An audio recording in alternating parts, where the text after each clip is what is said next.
de Robert Ménard. Robert, vous nous montrez la photo que vous avez choisie. C'est la nouvelle patronne de la francophonie, de l'Organisation internationale de la francophonie. Elle est rwandaise, elle était ministre des Affaires extérieures, on ne dit pas étrangère, au Rwanda. Attendez, c'est invraisemblable. Vous vous en félicitez ? Attendez, vous rigolez. C'est un pays, le Rwanda, qui a décidé de supprimer le français comme langue officielle. C'est l'anglais qui est la langue officielle. C'est un pays qui a adhéré au Commonwealth. C'est un pays où le président Kagame ne veut jamais parler en français.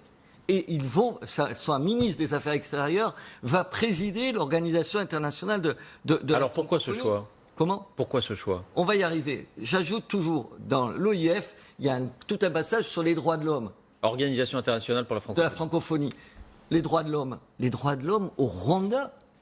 Oh, les droits de l'homme au Rwanda. Je vous rappelle que Kagame, il a été élu, vous savez combien aux dernières élections ? C'était l'an dernier, je vous donne le résultat.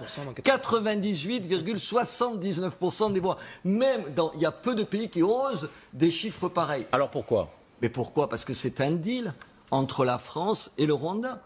Le Rwanda, depuis le génocide, depuis l'attentat contre l'avion du président Habyarimana, le président Hutu de l'époque, dit que ce sont les Français qui ont protégé les Hutus. C'est un deal. Vous la nommez à la tête de la francophonie et on va vous foutre un tout petit peu la paix parce que ça continue. Au Rwanda, les procédures sont en cours et il y a des Juppé, Védrine, Mitterrand sont traînés dans la boue et poursuivis.